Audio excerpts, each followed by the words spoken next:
छलफलकर्ता अतिथि प्रमुख अतिथि क्रियाशील सदस्य क्षेत्रीय प्रतिनिधि लगायत नेपाली कांग्रेसप्रति आस्था राख्ने सम्पूर्ण व्यक्तित्वहरूबाट आएको विचारमाथि छलफल गरी बैठकलाई समीक्षा गरियो। सरकारमा लेख्ला भने प्रस्तावन नम्बर 2 माथि छलफल गर्दा प्रसाद क्षेत्र नम्बर 2 कबाट 2074 सालको चुनावमा नेपाली कांग्रेसबाट विधिवत रूपमा टिकट लिए जनताको मताधिकार प्राप्त गरी विजयी भएको र हालसम्म निर्वाचन क्षेत्रमा विभिन्न पार्टीको गतिविधि तथा विकास कार्यमा सक्रिय भूमिका निर्वाह गरेको हुनाले गठबन्धन हुँदा पनि क्षेत्र नम्बर 2 कका प्रदेश सभा सदस्य श्री राजेश्वर प्रसाद शाहज्यूलाई नै टिकटको लागि Nepali Congress booth committee Birgunj ward number 28 टोल बगैले जोरदार रूपमा माग गरेको र गर्ने भनी सरसम्मतिमा निर्णय गरियो। जाना बेला 15-20 वर्ष पहले देखा जाता जगह बड़का बड़का घर है, बड़का बड़का द्वार है, वही द्वार पर जाकर नेता लोग खाता है। मगर जब से राजेश्वर जी जीतलन तब से छोट छोट गरीब के घर में भी जाके भोज खाए लगलन। ओकरा बाद जैसे हर आदमी के हाथ एगो राजेश्वर जी के चलते कम से कम 55-56 घर बन जा रहा बा। 55-56 घर बन जा रहा बा। वो भी एगो गरीब के उठान करे वाला काम हो। यहाँ से यहाँ क्षेत्र में इतना लोग जीतल 50 में एक बार मुना देख लो। यही जान के सांसद जीतल आज तक बगल में एक बार मुना देख लो केहू देख लो तो केहू कहो जो बगल में आई बड़न जो सांसद में जीतल तारा जसवा के लेकिन जीतल मैंने राजेश्वर जी के यहाँ कम से कम 500 बेर आ गए 5 साल के भीतर में। उसे हमनी के का कलक ना कलो के ना देखल हमनी के सुरक्षा करता हमनी के देखता टाइम टू टाइम के देखता जब ब्लड कम होता तो हमने कहा जाता टेंशन राजेश्वर जी को लगे वहाँ ऐसा हिसाब से जाते सन वहाँ नहीं हम नेता के लगा गए वहाँ ऐसा बुझाता महसूस होता कि हम केहू के घर अपना घरे गए बानी सर हमने के घर होगा ना बेसी तो बैठने की जगह मिलता एक कप चाय मिलता पंखा का हवा खा के मिलता इतना तो मिलता नहीं और नेता के लगे जाए खातिर परमिशन चाहिए क्या हो कहाँ घर हो क्या कभी कौन काम बाटे सी बटे बोला 10 मिनट वेट करो अभी नेताजी ने बोल फलाना जगह होता रहो वही लोग घर में मीटिंग करो मैंने केहू पूछे वाला आदमी ना रहे तो हमने वैसा नेता काहे ना चुनल जाओ जो हमने के नजदीक रहे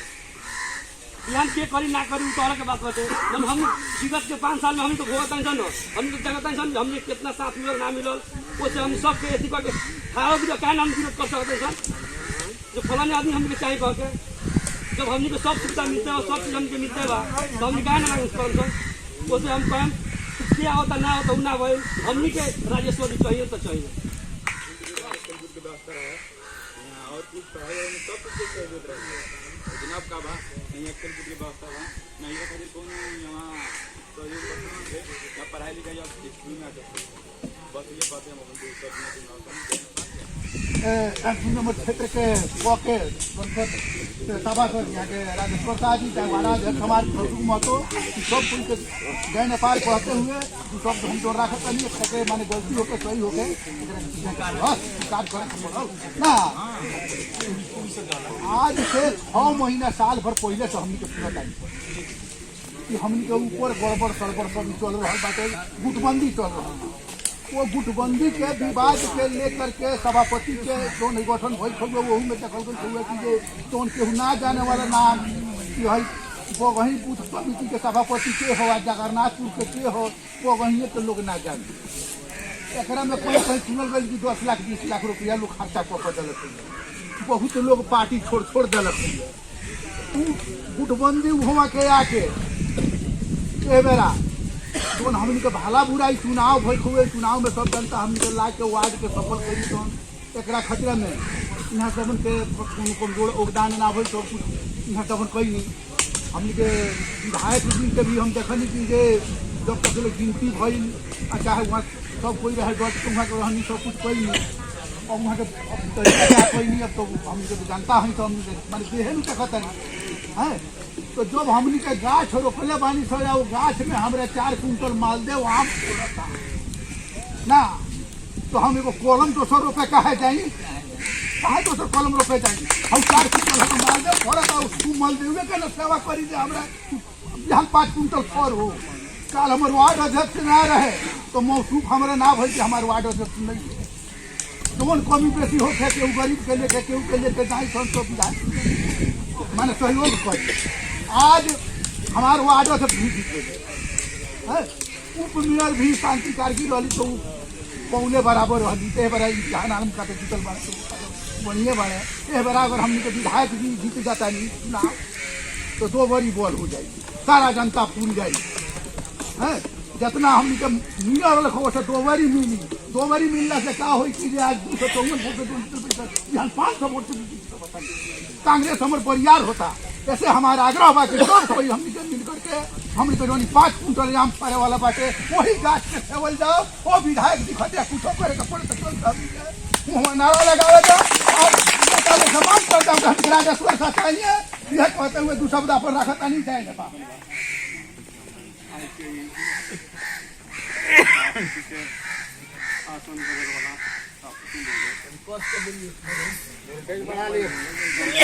विधायक जी वार्डाध्यक्ष संजीव बाबू अन्य सदस्य जीतल महानुभाव बा उपस्थित हमारे दादी भाई दीदी बहन लोग बा बहुत बात आई मिले के मिलल लेकिन हमने कहा वो बात और चाहता हूँ। सबसे पहले ये हमने मानी उपस्थित अपना हाथ पर हाथ रख के ईमानदारिता के पूर्व ग्रहण करके ईमानदारी भावना करके आपस में द्वेष भावना ना रख के हमने के चलल जाए आगे वाला कोनो भी समस्या के सामना कर मन में कुछ भी देर ना लगे सामना कर सकते। सबसे पहले हमने में ईमानदारिता पड़ल एक दूसरे में भैया चाह चुके। दूसर बात नेपाली कांग्रेस ऐसे पहले का चुनाव में कम वोट से हारकर दोसर पार्टी जीतल फोरम रहे। लेकिन आज नेपाली कांग्रेस 256 वोट से जीतल बा। 256 वोट कहाँ से आई, के ले आई, केंगे आई? 256 वोट से 512 वोट कहने आई। ये हमारा के लिए चलल जाए तो नेपाली कांग्रेस की बगही में कहियो ना हारी। एक दूसरे के बेईमानी के छोड़ दहल जाए, दोसर पर छोड़ दहल जाए तो नेपाली कांग्रेस गारंटी साथ कर देगी बगही वार्ड में कहियो ना हारी, कहियो ना हारी। एक जाएंगे ईमानदारी के साथ में चलेंगे सब। लेकिन चुनाव जितना 3-4 महीना भाई अब है नेपाली कांग्रेस के कुछ लोग आपस में कोनो किस्म के सलाह लेके एक तरफी कोनो काम लेके एक दूसरे सलाह लेके ना चला स्थिति हम एगो कहीं देखता नहीं सुनता नहीं। लेकिन उन नेपाली कांग्रेस में अन्य भी लोग कहीं साथ मिलल बा जुटल बा। सब के प्राथमिकता लेके हमने के 512 वोट के चाहना चल जाए तब जाके हम सफल पावल जाए, ना तो सफल पावे खतरा हमने के सोचे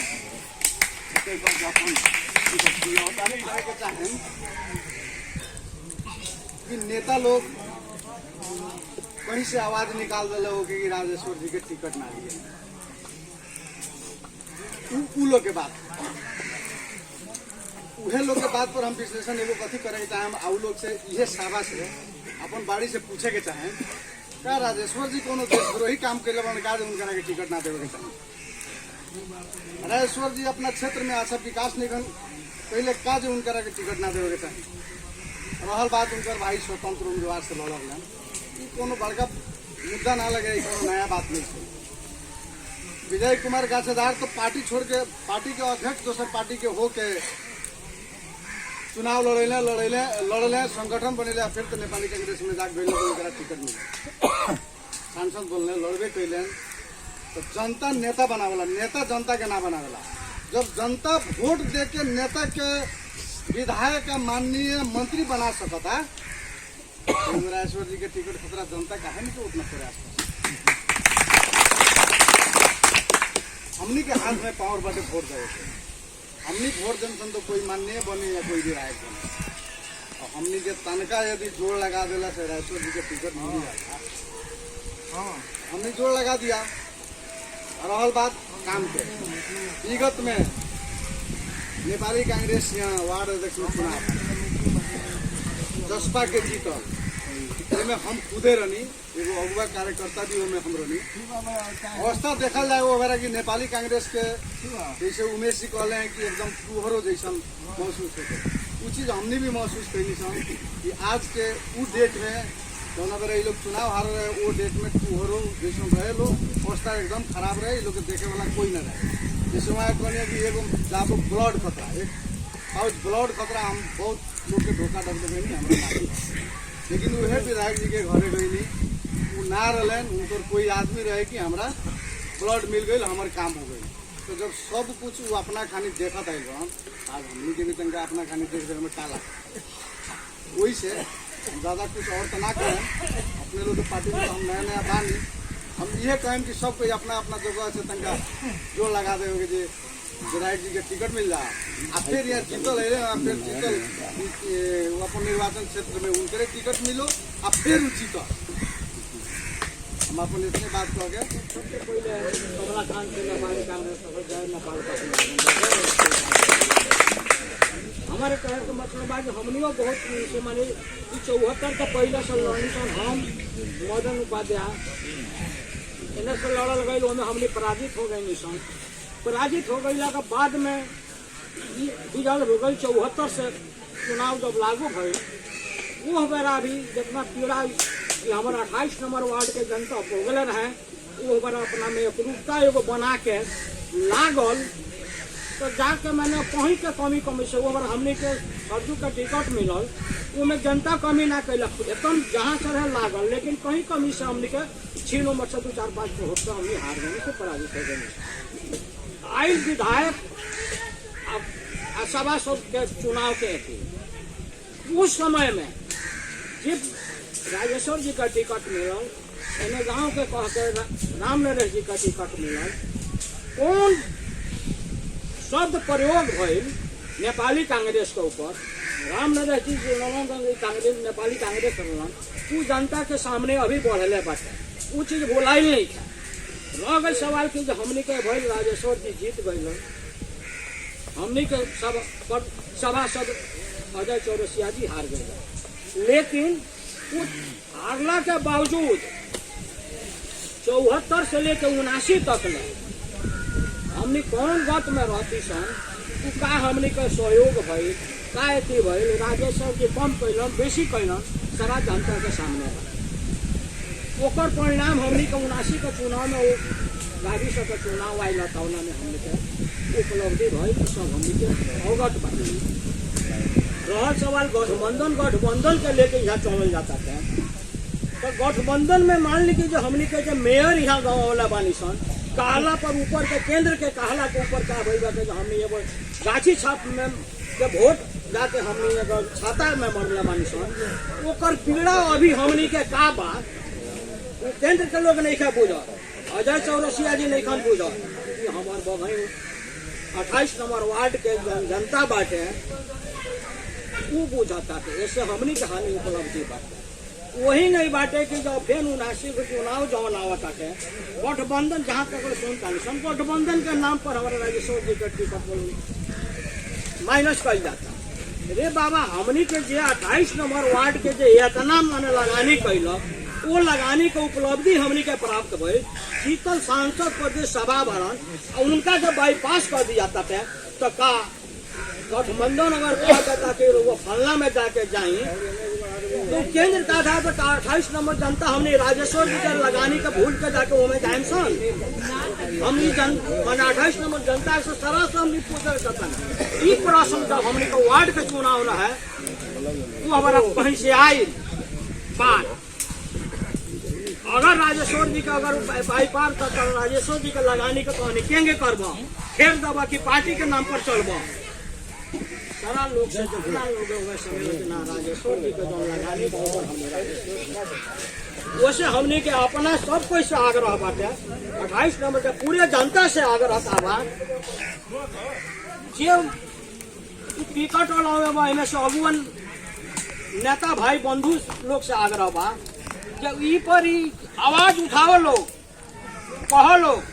कि राजेश्वर जी का अगर टिकट माइनस ना करे के हमनी के जीतल सांसद बनल उनकर छवि बढ़िया बा, विकास प्रेमी बाड़न, जनता में सब कोई में उनकर पहुंच बाटे। ओकरा खातिर अब रहल सवाल कि हम विधायक जी से कहम कि जराउ टिकट करे खातिर लेवे खातिर हमनी के जनता के का कहे के पड़ी, का करे के पड़ी, वो तो चले के हमनी तैयार बानी सन, रउआ साथ में बानी सन। वोट भी जौन आई रउआ साथ में, रउआ जहाँ रहे वो तो हमने वोट देम सन, गठबंधन में हमने ना देम। हमनी के एगो वचन बाटे। अब पूर्व वक्ता लोग कहले बाटे जौन उधर वाला उ लोग के ऐसी चला वालों को हमारे एक वक्ता जनाते हुए हम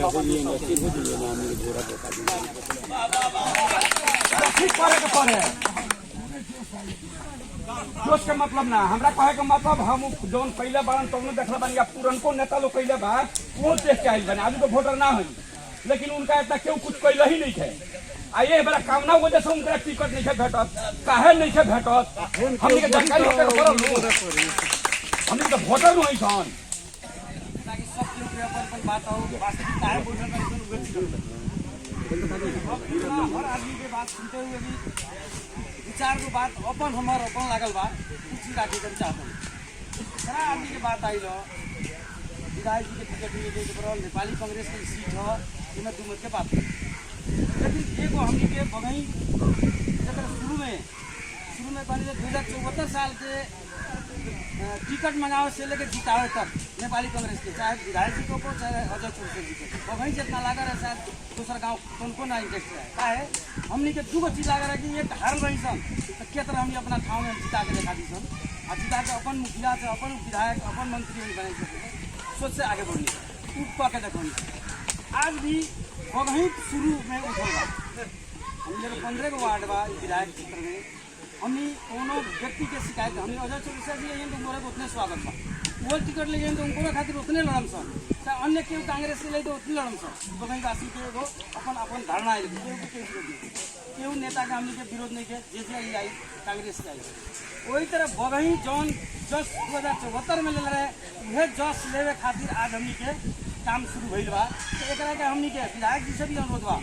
कि अपने और वार्ड में भी समन्वय करके हमनियो करता ही सन इस कार्यक्रम के आगाड़ी बढ़ाओ जाओ और वार्ड में हमनी के एगो बृहद कमेटी बनो आ एकरा के हमनी के बगई तो करबे करी, लेकिन औरियो हमनी के मास लेके चल जाओ नेताजी लोग लगे जिला लगे तो एगो बात आइल केंद्र कर दी तो हो जाए। केंद्र कौन केंद्र के निर्णय बा अपने फेसबुक पे देखे होके ऑनलाइन में देख ले कि जे जहाँ जौन पार्टी जीतल बा ओकरा टिकट मिली। यहाँ के जौन विवाद बा परसा जिला के विवाद हो ये विधायक राष्ट्र जी के टिकट ना दिला पकड़ी खड़े परसा जिला में होता तो हमने के खाली परसा जिला में ढुका दिया 15 वार्ड यदि तैयार रहता ना हमने के लायक वो बाड़न तो नेपाली का ना मिली तो वो लोग सोचे बात हो जाए कि हमने यदि उनका जनता के मैंडेट नहीं दे लेके चलो तो हम जाके लड़ते तो हमारा कभी लोग लागे सोचे वो सब सोचे खातिर हमने के यहाँ तो भैया करी हमने के मैंडेटिंग करम सन मैंडेटिंग करके अपना काम में देवे करम सन जेबे कर जाए। लेकिन औरियो वार्ड के एगो बगही पहले से होके जावेला नहीं है औरियो वार्ड में समन्वय हो हमने को समन्वय कर जाओ कई कार्यक्रम हमने को बोलावल जाओ चल के बात कर जाए लड़ाई लड़ल जाए यहाँ से लेके विरोध लड़े खातिर हमने तैयार बनी सन। हमने के केंद्र के भर में अनुरोध कर तो केंद्र काटे केंद्र नहीं के काटे वाला केंद्र निश्चित कर दिला कांग्रेस जीतल बा तो कांग्रेस के टिकट बा यहाँ दूगो कांग्रेस के टिकट बा यहाँ जीतल निश्चित बा कांग्रेस, लेकिन यहाँ के लोग चाहता एने करे तो उ ना कर देवल जाओ ओकरा खातिर जोरदार आवाज आज उठौनी सन। ये कहते हुए भी अब हमने के अगुआ लोग बा अगुआ हमने के वड़ा अध्यक्ष जी के सुनले बानी सन जीतल बानी अब वहाँ के ही निर्देशन में हमने के दिक्कत भी भैल हमने के पटक यदि बैठल जाए तो सरकार हर आदमी के मन में तक कुछ बात निकल जाए आ एक हो जाए। और एगो और बात का कुछ लोग हमनी में कांग्रेस बा लेकिन अभी तक बुझल हमनी नहीं की वो बात छोड़ देव पड़ल चाहे आदमी तो आके कांग्रेस में आ गए तो कांग्रेस है जितना हम पुरान बानी चाहे नया बा वो बराबरे बा जैसे देवनाथ जी को दीनानाथ जी को चाहे मुन्ना जी को अभी तो वो लोग दिमाग में हो कि ना हमने तो अब गया नहीं सब चीज छोड़ दे लगी चाहे हम 10 वर्ष से कहे ना बानी अपने आदमी में तो कांग्रेस है अपने को अधिकार अपने बा वो ढंग से चले मन में उड़ा के चले हम कांग्रेस से जाए कोई कोई लोग हमने के बात सुन होने के लिए बात नहीं आगे पार्टी में आगे नहीं तो पार्टी में सब बराबर गैर पार्टी नहीं है कैसे हम अपन बात रख दी। अब देखो हमने के मुखिया मोदी में से प्रमुख बन रहे हैं पार्टी बात सुनल जाओ और बगई वासी के एक तो बात में कोनो पीड़ा नहीं के हमने के ई मैसेज सब को रहेंगे सब एक नाम नहीं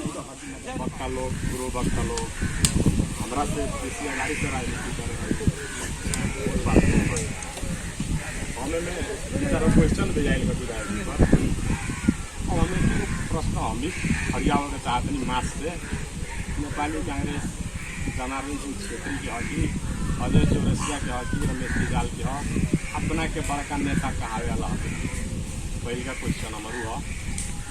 हमने जिला में सुन तन काम विधायक जी के टिकट ना मिली, राजेश्वर जी के टिकट ना मिली का है उस चीज के भी बात आओगे पर पहले का बात क्वेश्चन रखते हुए हम विधायक जी के पहले हम धन्यवाद देवे चाहें जौना दर बगई हार रहे ओकरा के 5 वर्ष तक में बगई के हार महसूस ना कर देनी ओकरा खातिर हम दिल से मन से धन्यवाद देवे चाहें।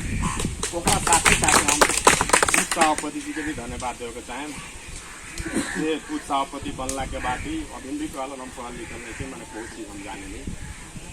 जनता के मास के नेपाली कांग्रेस की एक ठाम में रख के डाउन अहम भूमिका खेलन उनकर साथ दे वाला संपूर्ण लोग के उनका संग संग हम दूसर बात हमने में का जोड़े के चाहें कुबेर बाबू बोलन हुआ हमने यहाँ हल्ला करते नहीं सन हमने के जैसे भी यही सुख में लागल बहन विधायक जी का सवाल अगर यहाँ के कुछ लोग अगर अगुआ का आया लोग होके या जे भी होके पार्टी के समर्थित जाके अगर हमने के गठबंधन के लोग देखिए हमने के गठबंधन खातिर वो भी प्रयास करते खातिर ओकरा घर में ओकरा साथे ले जाके कोनो नेता के यहाँ जाके अगर बात करता तो उस आदमी के हमने ये समाज से पता लगा के ओकरा आगे बहिष्कार के सचेत होकर काम करेगा। हमने लगे दोसर बोले वहाँ जाके दोसर बोले उसका पता लगा के आज बात आई बा बात ना हो देता है अगर वो बात पता लगा था तो समाज के यहाँ से हमने के संग के खेला रख के वो आदमी के बहिष्कार कर चाहे वो अपना के यहाँ के नेता कहा दोसर बात रह गई स्वतंत्र उम्मीदवारी के बात आ गई हमने अपने में टिकट अपने भाई के विचारा धारणा रखे वाला नेपाल के कानून में अधिकार है हमार भैया जाके कोनो पार्टी से लड़ जात हम कांग्रेस से बानी हम लोग कहे जसपा से क्या लड़ गलन कोनो जरूरी नहीं कि वो जसपा से लड़ाऊँ कह के हम ये विधायक जी वहाँ की मदद कोई लगन जरूरी नहीं वहाँ के आचरण हुई वहाँ के विचार हुई वो सब चीज़ प्रमाणित करके भी जिला के नेता लोग के या जहाँ के भी नेता लोग बा ओकरा की ये अवस्था में अभी टिकट के हेरा फेरी के अवस्था में वो चीज़ सब प्रमाणित करके खंडन करके बोल दे हम ये से जोरदार आवाज उठावे चाहते इतना कहते हुए हमनी के बघई वार्ड नंबर 28 में ना हमनी के 2 नंबर क्षेत्र के क में जितना भी पड़ेला बा जंगल के पत्ता तकले हर एक गांव में हमनी के जाके विधायक जी पूरस ना पूरस देखो हमनी के विधायक जी प्रति आस्था बा हमने राजेश्वर जी के टिकट में हमरा से बात ना कैलन हमरा लगे ना पहुँचे सकल वो चीज़ के भी टिकट टिप्पणी हमने ना कैल जाए अभी के संदर्भ में आशा रहे नेपाली कांग्रेस के हमने बात करते हैं बघई वार्ड नंबर 28 गोड़ है जितना भी बड़का नेता लोग आए सब यहाँ के उसे भी एक गढ़ मांगल जाला गढ़ बिहान अगर टूटता एक की मार की हो के एक से पहले हम चुनाव में यहाँ चुनाव खातिर आई रहे तो हम 192 को यहाँ क्रियाशील सदस्य लोग के गुना भाग परिणाम हमारा सामने आई 2017 को वोट हमने लगनी चलता वो चीज़ हमने के यहाँ कहे ना हमने फिर 2017 वोट के हमने बरकरार रखल जाओ अब ये राजेश्वर जी खातिर जहाँ भी जाके हो गया आवाज उठावल जाओ इतना हम जोरदार मांग करेंगे चाहते नहीं आज के बैठक से अपना बैठक जय नेपाल के आदमी को आज हम बैठक रखल चलता हम जो बैठक आज की बैठक हम निर्णायक बैठक के रूप में लेवल गई बा चाहे कि जिला के दोन के हिसाब से हमने जो माननीय राजेश्वर प्रसाद साहब जी जो टिकट मिली के आवाज सर्वत्र चारी ओर छिड़ गई बा जरा मुश्किल लगे टिकट ना मिली हमने राजेश्वर प्रसाद बात एगो बात बता कि हमने के काम करे वाला आदमी जिला के आंतरिक द्वंद के चलते काम करे वाला आदमी माइनस हो जाला तो भी तनका पीड़ा के जर होला ठीक ना लगेला कोई के भी काम करे वाला आदमी ही चाहिए। कोई भी चुनेला काम करे वाला आदमी के ही चुनेला। हमनी के चुनाव जौन भइल चुनाव हरनी वगैरह उससे पहले हमनी के सब चीज तो हमनी जानी के राजेश्वर प्रसाद का की हमनी के आंतरिक विचार अभी ना मिलत रहे, हमनी कोनो संबंध भी ना रहे। सबो माने हमनी के यहाँ से केंद्र में जब नेता लोग फोन करेगी माननीय जी के विधायक के टिकट केकरा के दियाई तो हमनी के लेके बराबर अजय चौरसिया अजय द्विवेदी सबकी बात करते रहे। हमनी के किसी को टिकट के चिन्हा जानना रहे तो वो हम यहाँ से कहबै के हर आदमी की आवाज जाए। राजेश्वर प्रसाद का टिकट दिला के जीवन बोलबाला सुनैया कचारी यही रूप में हमने आवाज देने से हमनी के आवाज बरकरार रहल समयारी टिकट मिलल। अहम भूमिका निर्वाह करी तो रात दिन खट के हमनी के बगल बाकी लोग हरिंदर जी कहनी है कि हमनी के घरे ना रही वास्तव में एक कुछ दिन हमनी साँझ के खाना घरे में खाइए, मुश्किल से कहियो सवेर के खाना घरे खाइए। कुछ चीज हमने कहला शुरू वाले ना स्वयं विधायक जी जानत हो, विधायक जी अपने मालूम हो कि कौन भूमिका निर्वाह बगई कहिए। व्यक्तिगत नाम ना धर्म से कोई फलाना देती फलाना देती संपूर्ण बगई के बासी लोग अहम भूमिका निर्वाह करके चुनाव जीतौल। वैसन जौन अगर मधेश जरत रहे जरत आग में से भी निकाल लोग क्षमता बगनी को रखल में से लेकिन घर में आगी लागेला तो सब अनाज जड़ जाला, कुछ ही बाकी लागेला जौना के एगो अमर धान के रूप में लेहल जाला। लेकिन जो खरी में सब धान कूटा जाला एगो बचेला ओकरा के अमर धान के रूप में लेहल जाला। तो यहाँ से हमने विधायक जी के माननीय राजेश्वर प्रसाद शाह जी के और शंकर चौधरी जी के पर्चा जिला बचाव में करना बाकी सब में विफल हो गई। तो शंकर चौधरी जी से तो हमने के कोनो खास उतना विकास संबंधी सरोकार ना रहल, पार्टी जो है भाईचारा है। लेकिन राजेश्वर प्रसाद शाह जी जो काम हमने के कोई नहीं, हम अपना सिपाही से जितना काम उन करौले बानी शायद पुलिस में ना हम भारत के चुनाव देंगे इतना मालवा देंगे हम मतलब ठेकाने में गए उनके इतना करा हम लिखिए कि नहीं कोई काम कोई के भी अपमान करेंगे ना जितना काम होगा पहले बनी सराहनीय काम पर। अब रहल बात का टिकट के सवाल बनी आम जनता के यहाँ के मांग लगी राजेश्वर शासन टिकट कुछ ऐसा बात टिकट टिप्पणी के भी बात आई सुने में अब ओकरा के आगे में बढ़ाओ के नहीं चाहत आगे में बढ़ाओ जी तो कहीं यहाँ के मैसेज ना मिल जाए तो टिकट टिप्पणी के बात ले आवे के ना चाहत हो तो लेकिन आई हो। कुछ लोग कहेला यहाँ कि तुम बगई के ठेकेदार बगई ऐसा तो मैंने कमिटी में रहे वाला लोग है जाने चले वाले लोग बगई जो उनको वही में होला चाहे पूरा काम पछिया के बीच में आदमी ये जैसा कहला वही में होला। यहाँ कोनो किस्म के द्वंद नहीं है, यहाँ बात तो कभी मुँह के द्वंद खाली अपना मन में बा वास्तव में उसके चलावल में तो शहर ना होला। सब चला यहाँ हो नहीं भाई वहाँ हो नहीं भाई वहाँ नहीं भाई वहाँ नहीं भाई लेकिन सब वोट के लेकिन कोनो चीज शहर सब यही कारण हो घर ना भी लगे कारण हो आज बहुत बात संबंधित बा बहुत जगह देखे लड़ाई इसके हम के बाद पहले हम जरूरी हर चीज पारदर्शी सारा चीज पारदर्शी के क्वेश्चन करे घर में लड़ा रहे कहाँ पे हमारे क्वेश्चन चाहे लोग भी लोग हम तो हम प्रति पहले बानी अपना आई वो में हमने के 5 दिन के फंक्शन हो जाए उमाकांत भैया के घर में ये जनता कहे वाला लेकिन 5 आदमी जाके बैठ के छलफल करे लगे जाके बैठ के छलफल कर ली कभी भी बात आई नहीं। हम एक ही को कह चल कि मुना जी हैं हमारा क्वेश्चन करे वाला कि अपने कहाँ लड़ेंगे कौन जगह जाएगी सर अखले बनेंगे। हम ये बात करेंगे कि जो हम छोड़ दी लोग जगह पर हम रहते अगर चीज ना हो के कुछ होते तो मेरे वाले बात कोई जाऊँ हो कि ना उनका काम भी काम नहीं जाने जौन चीज सब लोग छोड़ दी वो हम रहे वही में बात है। तो बहुत लोग एगो सोच बताए हम कोई ना कह दिल मैं जौन छोड़ दी बात आई यही होते तो उन आदमी पूछा जाए उमेश बाबू बोलो कहाँ रहो इच्छा जाहिर कैल बढ़िया जाहिर कैल फलाना जगह रहे हो गए ठीक हमको जाहिर इच्छा कैल लगलिए बोल रहे लो ऊपर सर को दादी ना करें हम बात करने ऊपर दादी ना करें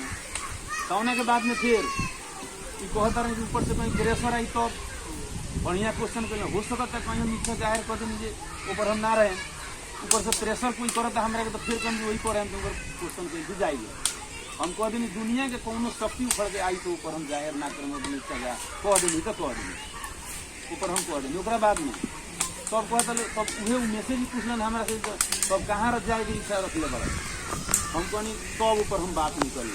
कि हम प्रदेश के सदस्य में जाए की इच्छा रखले बने ठीक रही कहनी के तो रही है कहलन तोहरा लगे ठीक ना रही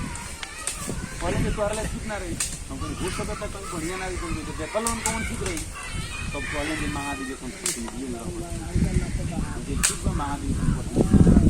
रेडी तो नहीं हमार उम्मीदवारी पड़ गई हम कहनी कि महाधिवेशन प्रतिनिधि हमार नाम लिख हमार नाम लिखाई फिर मैं कोई टीम वाइज बात रहे लोग लागल कहे कि स्वर्गीय जी हो सकता है कहीं रुआ हार गई तो बढ़िया काम करे वाला आदमी गानी रुआ 24 घंटे पार्टी में लागे रही हार गई तो ना ठीक रही कहाँ लड़े तो ठीक रही ना हमरा कहाँ भरे के बना 19 जी के खावा ना 19 जी कहाँ भरी हमारा खावा दुनू जने में क्यों की बात खाना जी कहाँ भर हमर 3 लाख हरा गए मधेसी में कोई आदमी हमारे को बतौल कि वो मधेसी में नहीं तो बीच का बता रहे कहीं हो सकता बड़का लड़ाई है कहीं मायने से ना ठीक हो पार्टी के देश से चाहे सब छूट दे वो ठीक ना भरी हमारे जाके मधेसी में बहुत ना फिलहाल के बाद में कहीं चर्चा जाएगा हम लोग सुनना हुई तभी हमारे कॉल कि उमेश जहाँ लड़लन तहाँ तू चाहे लड़ गए कह हम उमेश जहाँ लड़लन तहाँ हम नहीं साफा ठोकुआ बा तू जहाँ लड़लन तहाँ हम नहीं हमरा के जहाँ बतौलक में कहाँ लड़ल ऐसे ऐसे आंतरिक द्वंद भई एकरो के ना कोनो प्रश्न लेवे के अपना के अब हम बात कर जैसे कोई कहता है अब जैसे कुमेर बाबू कहलन बोली जाके उसी के घरे खेती में जाके बात करी तो वो लोग से पीछे के पड़ोस खेती बोल रहे राजेश्वर का के घर में यदि कहीं बोल लगे रामनगरी के घर में तो से पीछे के पड़ोस खेती गई रहे इस सब चीज़ के ले आके चला के कोई के मुँह के काला से बहुत इसने में लोग बा कि हम जयकांत जी को कहीं शिकायत कर फ्रंट में आन कर कौन कुछ लोग बा वैसे शिकायत करे वाला लोग कुछ कर बा वैसे चीज प्रमाणित होकर देखल लोग कोनो कारण लोग तो कहे के पार्टी के भीतर सब कोई बा वैसे गलत बात चाहे कोई करी कर और चुनाव हमनी के करीब लगे आ गए सारा लोग अपने माने नजदीक आदमी के घींचे ला कोई राजेश्वर जी के हमनी के बबही घींच रहा बा कि हमनी के राजेश्वर जी चाहिए वही में कोई हो सकता है कि अपना नजदीक जो दूसर गाँव अपना ही घींच रहा तो हमनी के ओकरा जौन हमनी के नहीं चाहे तो ओकरा से हमनी के का सरोकार हमनी के जेकरा से सरोकार बा ओकरा बारे में हमनी के का करे के पड़ी कथी कइला से टिकट मिली ये नहीं कही जाऊँ उस चीज़ में सबकर सहमत आई बा ठीक बा सबकर सहमत आई बा ठीक बा हम ये गाँव के एगो रोलन के बनावल एगो मुखिया बानी हमरो सहमत ठीक बा कथी कइला से ठीक रही वही काम कही जाऊँ कोई कुछ कहत होके कोनो शंका होके हमनी के प्रति बोल दिया जाता पीछा में ना करे एगो होला लोग कहला गली में सलाम करिए रोड पर जूता मारी ऐसा काम मत करी कोई जौन भी बात यहाँ के कही हमें से पहले विगत में सुन ले अगर हमनी के मुँह से कोई सुन ले होगे नेपाली कांग्रेस के 30 नेता लोग के गाड़ी रहल कहीं एको आदमी उसके हाथ उठा के कह देगा जरिए वाले बड़ा चाहे जरा टिकट ना मिलल वो हमनी के नेता हो जो चुनाव हार गए वो हमनी के नेता हो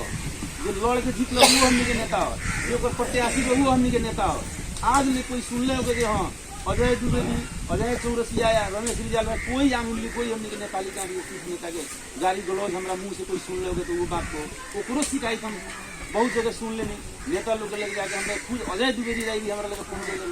सरी बाबू हमरो के गरिया लोग हम दिन जाइए तो वही तो चौबे जाम ये कहले बता ना सरी बाबू सर के कहनी कोनो दिक्कत नहीं करूँ कोई आदमी कहने ऐसा ऐसा बात कोई गई पहला हम अपने कान से सुन ले पानी कोई चौक चौरा पर कोई हनुमाने मंदिर तरफ बैठ गए फुहर मुँह बोल के जावस राजेश्वर जी कोई यहाँ ये स्कूले तर बैठ के कोई करी आवता आवस फलाना जी कोई बात कोई मत करो राजेश्वर जी के टिकट मिली तो हमने के नेते हुआ, नहीं के टिकट मिले हमने के नेते हुआ, तकलीफ तो हुई जो हमने के काम करे वाला आदमी माइनस हो गई, छट गई, कोई जो मन में सब गई सब कोई आई कांग्रेस के टिकट लेके आई कर कहाँ हमने छोड़ता नहीं वोट देवे करें, वोट तो दिए करूँ। राजेश्वर जी के टिकट नहीं से मिलो, गहरे आदमी के नेपाली कांग्रेस में टिकट मिल जाता, वोट तो दिए करी, तकलीफ मन में रहेला कि जितना हमने के चहले रहनी जो चाहत है ना इतना तकलीफ मन में रहेला। हाथ में स्वस्तिक चिन्ह बा छापे जाई जाता, लेकिन तब मन में रहेला कि जगह पर फलाना आदमी रही तो कहीं ठीक रही थी कह मन में आवेला। तब ये बात के हमने के आपस में कोई मनन कहीं नहीं है सब कोई के मन से आई पर कि हमने के राजेश्वर प्रसाद परफेक्ट बारन कोई नहीं से कह सकत कि हम मिलाए कि नहीं कर एगो जैसे केशव भाई कहले हैं गुनासू पोखलन, गुनासो भी पोखलन पोखे के चाही, ये बात नहीं है कि ना पोखे के चाही, ओकरा के हमने के माननीय रहे सब जाने ओकरा के अपन अपने खेलाएं कथी कैला से भगत जी के ठीक बुझी वो बात के क्वेश्चन उठौलन ओकरा के हमने अन्यथा भी ना ले लें बिना भगत जी जो कहलन तो एकदम सारा पर बोलती कहले हैं खाली हमने के बड़ाई कैला से कहीं निमन बुझाए तो खाली बड़ाई कोई ठीक रही थी। तो हमनी के लायक राजेश्वर जी जरी से हमने काम कैले बड़न शुरू में रउआलम के शायद समय के अभाव से इतना ना घूमे तो जम लगे, लेकिन हमरा लगे पर्याप्त समय भैला के कारण से जैसे कुबेर बाबू के कहल बाप के लाश पर पड़ रहे पचाटी पर छोड़ के नेता बोला जाए वो में एगो हम तो के कहने हम जाए वाला काहे जानी जनता के काम करते आ कहीं जानी नेता के आदेश मान के जाए, नेता के आदेश जब हमारा गाड़ी अगुआ बा एगो अगुआ के बात कोई राजेश्वर जी की गाड़ी जब निकल जाई वहाँ से फोन करिए कहाँ बनी हम कह दें कि कले बानी तो पूरी दुआर पर कूद के देखो राजेश्वर जी की गाड़ी निकल जाए क्यों चल जाई कहाँ बनी दुआर पर बनी तैयारी रहेंगे मारल बनी अगर ना हो तो कुछ ना हो उन्हें वो हम और अपना अगला नेता के नेता माने वाला आदेश पर चले वाला अढ़ावल काम करे वाला नेता हम ई ना कहे के पड़ल कि बाप के पचाठी पर लाश भइल बा और छोड़ के नेता के दिल जाइला। हम ऐसे जानी कि हमार कार्य क्षेत्र बाटे कथा नदी पर ऊपर से आगे बढ़ गए तो कार्य क्षेत्र पर गई राजेश्वर जी के लिए हम जाए तो उन्हें तो काम ये रही हन तो इनका के हमारा पकड़े के पड़ी कि ना पड़ी, इनका आदेश पालन करे कि ना पड़ी, फिर केकर काम करावेला ये आम जनता के काम करावेला उसे हमारा पकड़े एकरा के कोनो गुनासो ना लेवे के पड़ल कि बाप के लाश पचाठी पर पड़ रहे आ नेता लोग बोलावला तो चल जाला लोग रउओ लगन के जाए के पड़ी, कोई बोला देता अगला नेता रउआ अगला नेता ना माने तो फिर रहें कहाँ, आधार तो चाहिए हर चीज के एगो आधार होला ओकरा के कोनो गुनासो के रूप में ना लेवे पड़े। कोनो भारी काम पड़ जाए हम होई यहाँ से काठमांडू के काम पड़ जाए हम जुलूस नाराबाजी के काठमांडू पहुँच सकता नहीं कौन वह हम के नेता हो जो बोले आधा रात के तो गई बानी कौन वह नेता हम काम करे चाहे हम कोनो सीट नेता हो गए। ऐसे हम इहो बात कहें कि इहो बात ना ले आओ के पड़ल कि नेता लोग बुलाओ तो दौड़े चल जाता लोग जाए के चाहे बिना गई ना हो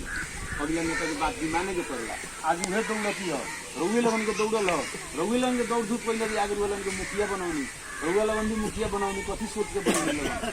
कि चल भाई हमने के नजर के सामने कहीं सब विशेष काम हमने के कर बाटे तो हम बनाए अगले दिन में फिर होता ये तो राजनीतिक प्रतिस्पर्धा हो सकता और ही कोई ऐसे अच्छा काम करे लगे यह जनता के नजर घूम कि ना फलाना के दिया तू बैठ हम बैठ जाए ओकरा क्या बढ़ाओ जाए बैठला के मतलब भी ना कि बैठले रहे नहीं उनका पीछे दौड़े हम ना दौड़े से बात नहीं है तू हमारा और न्यौता के लिए बड़ा जरूर न्यौता प्रदान कर कोई हो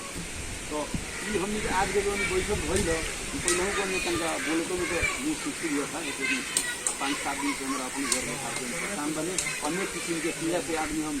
गुजर रहा बानी अभी हम माननीय राजेश्वर प्रसाद जी ये कहें कि रउरा एकदम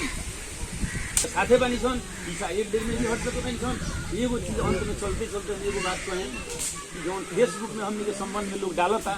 अनेक किस्म के बात ओकरा के सब कोई से अब हम हाथ दे धमकी दे के नहीं कहत हम हाथ जोड़ के कहत हम डालो काम बंद करिए चाहे हम नेपाली करे यही मेरे सोच। और दूसर बात गाँव गाँव जौन आदमी कह फिरता हम खास करके देवनाथ जी के कहे के इंडिकेट करे के चाहता नहीं कि वहाँ के साफा खोल के कहता नहीं कि कौन चुनाव जिता ले लगन के नहीं जिता ले 16 वोट अपना हाथ छपले बानी सूरज में कहलन उड़ा गई साक्षात जे आदमी केकरा से कहले बानी तारा से केकरा से अभी अब चुप ना कोई से प्रमाणित करे इसमें बोला मत प्रमाणित पहले बात सुन ले तो बोली बात सुन आम छाप के पुलिस जन बैठे के कहलो तू जाके बैठलो तोहरा मन में पीड़ा बा हमरा मन में पीड़ा नहीं है इतना पब्लिक हमरा के टिकट दिवे चुनाव जीतले तू अकेले से आकर चुनाव हरा देवे के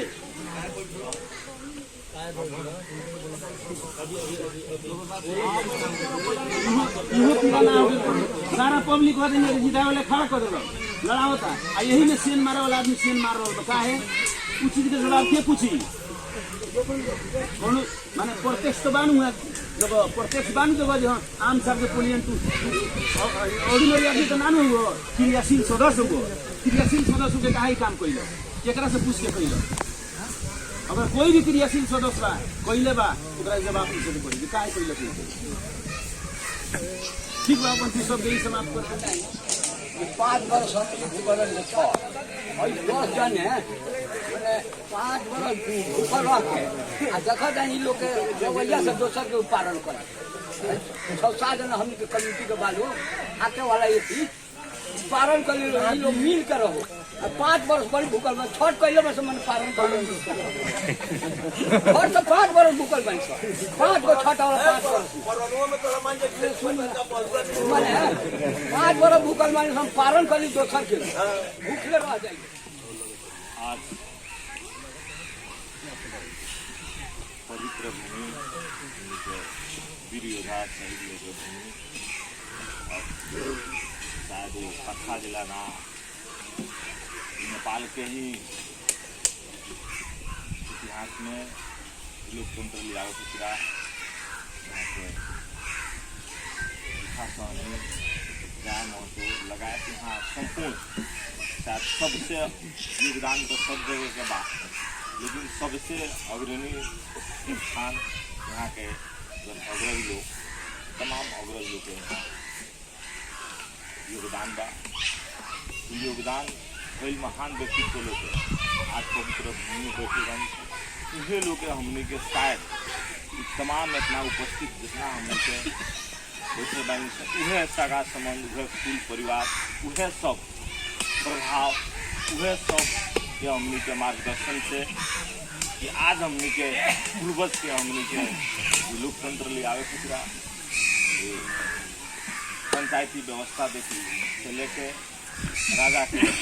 सब शासन व्यवस्था के जानी सबके लिया खुचरा यहाँ के बहुत तमाम भूमि में बैठल हमने के आज ही वीरगंज वार्ड नंबर 28 बगनी धार्मिक स्थल विवाह के भूमि में बैठल हमने के बूथ कमेटी कार्यक्रम जिला के हमने के सभापति जोगिंदर महतो जी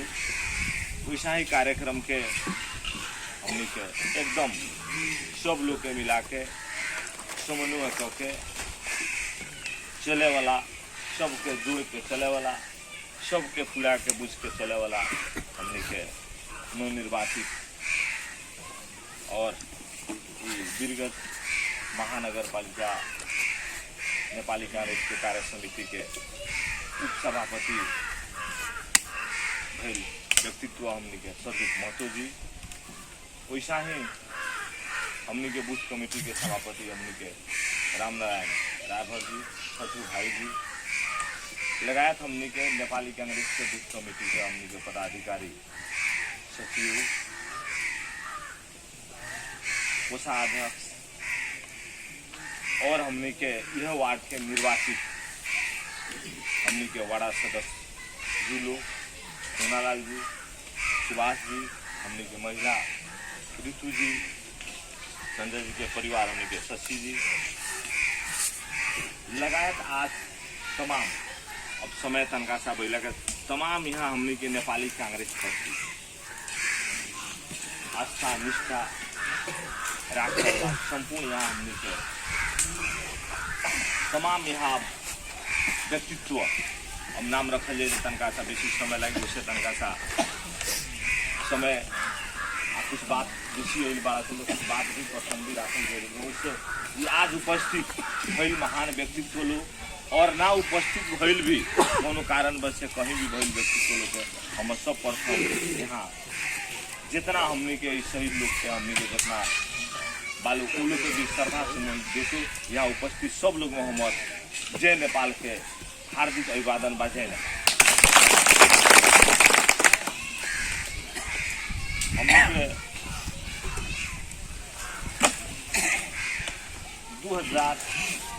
2074 साल के स्थानीय चुनाव भइल। उस चुनाव के बेरा हमनी के क्षेत्र जो रहे ना रहे पहले हमनी के क्षेत्र जो 3 वार्ड पड़ल बा ओकरा अलावा क्षेत्र में हमनी काम कर नया क्षेत्र जो बा 27, 28 और 29 2074 साल के जब 5 गो क्षेत्र से 4 गो क्षेत्र भइल 3 गो क्षेत्र आई पहले क्षेत्र में हमने सामना कर चुनाव के समय स्थानीय चुनाव हुई तो हमने भी थोड़ा सा एनकारी जौना हिसाब से सक्रिय उठे के चाहे वो हिसाब से हमने के स्थानीय चुनाव में भी हमने के सहयोग आयल गई भी या जो सहयोग हमने के 74 में ना भइल। लेकिन चुनाव के स्थानीय चुनाव के परिणाम के बाद में जब हमने जो लड़ली चुनाव आखिरी दूसरे से 74 साल का चुनाव हो गया मंत्री रहते हैं तुरंत ओकरा समय में भी ना बात रहे 15-20 दिन के बाद में फिर दूसरा का चुनाव के दौरान शुरू हो गया। उमें हमने के संपूर्ण कांग्रेस हमने के महानगर पालिका में हारा है उपमेयर की तरह है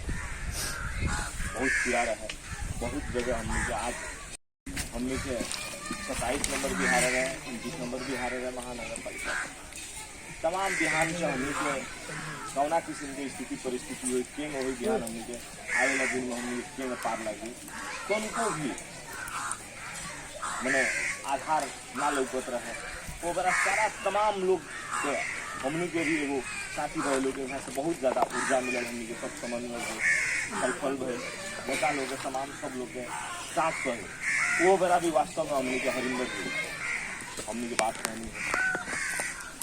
कि तमाम हमने के वो बेरा के अवस्था में भी बगल जौन एगो समन्वय करके टिकट दिलावे से टिकट के दिलावला से बेसी टिकट के सफल बनावे खतरा नेपाली कांग्रेस के सफल बनावे खतरा ई ना कि एगो प्रदेश और प्रतिनिधि खतरा दोनों खतरा एकदम अहोरा हमारा सामने के बात साथ में एकदम ओकरा अलावा भी बरू हमने कहीं 1 घंटा 8 घंटा ये ठीक है सर लेकिन बगल के साथी भाई लोग उसमें टाइम से आधा घंटा पहले घूम जाए हमने के संगे भी घूमे और बाद भी और गांव के जो भूमिका रहे वहाँ लोग पर पौना साथी भाई जहाँ पर वहाँ लोग समझ रहे हम देखें एकदम वहाँ लोग सब फेरों में बिना सब व्यक्तित्व के और आप बताइए जितना भी लाख के जैसे भी हमने जीते के बाद जितावे के बाद में एकदम हर एक दृष्टिकोण से लागल होते तमाम संपूर्ण लोग है त्याग मेहनत सहयोग के भी हम सब लोग है हम धन्यवाद दें बधाई दें तो वहाँ लोग एकदम और आप सचिन उनमें हमने के सफलता मिले। अब बाकी जो अवस्था स्थिति अभी के जो बात है अवस्था स्थिति अब तनका सा बात आई था हम एक दो बात आई था वह बात कहता है ऊपर से हमने के उपरांत वाला बात कहता केशव जी हमने की बहुत अच्छा बात कही हम तो कहने हैं कि प्रश्न ना उठाई तब हम बात करें जैसे कि उठावे वाला उससे कहे वाला आदमी के प्रसंग के लेकिन वहाँ पर उठा देनी है जैसे वहाँ धन्यवाद के पात्र भी बानी कम से कम वैसे चीज उठावे और वहाँ ईमानदार एगो निष्ठावान भी व्यक्तित्व भी बानी। आज वहाँ जो दो बात कही है एगो देवनाथ के समस्या के बारे में भी कहनी है। अब देवनाथ जी का बाकी हमनी के लगे जौन बात कोनो हमनी के जरा कर्मचारी में या हमनी के कोनो उनका के तलब हटा में अच्छा कोनो किसी में हमनी कोनो नियुक्त करके हमनी वहाँ हमनी के एगो कांग्रेसी परिवार के लड़का हुआ कांग्रेसी परिवार से जुड़ल बा, बघई के धरती के हुआ भावना से कभी काल चल आवेलन, कभी काल बात। ओकरा अलावा हमने से देवनाथ बाबू से कोनो किस्म लगाव या कोनो छलफल या कोनो मुद्दा या कोनो मैंने समस्या के बारे में ना होला। कोनो चीज समस्या के बात हुई तो बघई के ही तमाम हमने जो साथी भाई लोग बा, हमने के वार्डाध्यक्ष चाहे सभापति जी, हमने के हरिंदर जी लगाए, हमने के तमाम सब लोग साथी भाई लोग से हमने काम काज यहाँ कर रुअलन के सामने ही बा जो घटनाक्रम करनी। तो हमरो कुछ दिन पहले बात हमने के चुनाव के स्थानीय के बाद में वास्तव में ईमानदार से हमने से बात करिए भी सभापति जी का और साथी भाई लोग भी होंगे बा आज तक भी नहीं कर, लेकिन हमने के जो वर्तमान सभापति जी वाले हमने के जो भाई हमने के बात की तो हमने के तमाम स्थिति के बारे में भी हमने के बैठक भई रहे बा बात के जानकारी दी। इस जानकारी भइला के बाद में उसी जन भइल बा वास्तव में नेपाली कांग्रेस के क्रियाशील बानी, एगो कांग्रेस परिवार के बानी, भी एगो महान एगो व्यक्तित्व जो नेपाली कांग्रेस में एगो योद्धा के रूप में परिवार के व्यक्तित्व को बानी। वास्तव में जो भइल बा उस चीज ना हो हम एकदम यहाँ सामने पे वहाँ के परिवार लोग उस चीज के वास्तव में केहू के स्वतंत्र परिवार होके केहू के जाके में पुलियो जेल में बैठने वाला काम ना हो सके और जौन वातावरण जौन बात आई था वो चीज भी ना हो चाहिए। उस चीज के जौन बा बैठ के अब यहाँ एगो खुला बा बीच के बैठ के वो उस चीज के आपस में एगो चीज पर उनका करा उस चीज के समझे बुझे वाला बात कही जाए। उस चीज लड़के बड़ा वो कहा कैलन ना कैलन का बा उनका पीछे के वो सब चीज के बात कैला पर सारा चीज के आई उस चीज के वो तमाम व्यक्ति जुबान से उस चीज को महसूस करता रहे कि ना भी हम सुधार करके चल रहे कि ना का बात नहीं ना उस चीज बैठ के हमने के घर में कल जाए उसे कहते जिसे हम कहें कि कोनो हमने के दर दबाव यार हुआ मन में हुई कि ना राजेश्वर शाह से जीतल बा राजेश्वर शाह वो दर दबाव में लाग के पुलियो जेल बैठले हुई चाहे नहीं कहल तो तमाम में कई साथी लोग बैठल बा केहू भी कहो राजेश्वर शाह अगर 5 वर्ष के पीरियड का अंतिम में कहीं के केहू भी आम तमाम लोग के विरोध में भी एक शब्द कहीं बोल दिल कह दिल वो चीज करू वाला के सामने हम स्वीकार कर। लेकिन बात है वो चीज के कही गई दूसर का बात हमारा कहनी है कि भाई वाला सबसे बड़का चीज है आज सबसे बड़का इस चीज की बात है। आज जौन बा वो भाई अमरजीत भाई उनका बारे में रुआ नाम सुन लो आज हमने से बड़े भाई हो 2045 साल आज इनकर संघ के लोग ठाकुराम कैंपस के चीफ ललन द्विवेदी रिटायर हो एक बैच के लोग ठाकुराम कैंपस में पढ़े ठाकुराम कैंपस में वो लोग काम कर व्यक्ति आज उनके बैच के लोग वहाँ उमेश चौरसिया बा बहुत लोग उनका तमाम लोग के राधेश्याम जी लोग बा हमनी वगैरह 7-8 क्लास में पढ़ी वो लोग वगैरह बैचलर लगा तमाम हमनी को अशोक तिवारी सब लोग हमनी देखी सब रूम में आयल गई वो वगैरह प्रतिबंधित अवस्था में सीडी ऑफिस में बम फेंके वाला व्यक्ति वो मेरा प्रतिबंधित अवस्था में 2 नंबर क्षेत्र के नेवी संघ के अध्यक्ष भइल व्यक्ति है वो मेरा रामचंद्र कुशवाहा जी के सारा चीज के अवगत बा। हमने के जो नेता लोग आयल बना बहुत बाद में आयल बने वो मेरा वो लोग के तमाम पूछे में वो बैच के साथी लोग राजनीति में निष्क्रिय हो गए ये सक्रिय भइल तनका का सब चीज नाम भइल लेकिन आज भी वो सब चीज के प्रमाण रेकॉर्ड बा। ओकरा बाद में वो बूथ के सभापति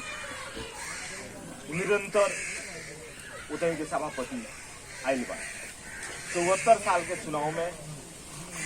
हमने के गांव के भी कुछ साथी लोग 2-3 आदमी ऐसे ही बा जुंगारे साथी लोग हमनी सुन लो तो वो भी आयल खलो मान लोग के सामने बात करता 74 साल के चुनाव भइल चुनाव में लड़े वाला व्यक्ति का हमने के परिवार से वाद में लड़े वाला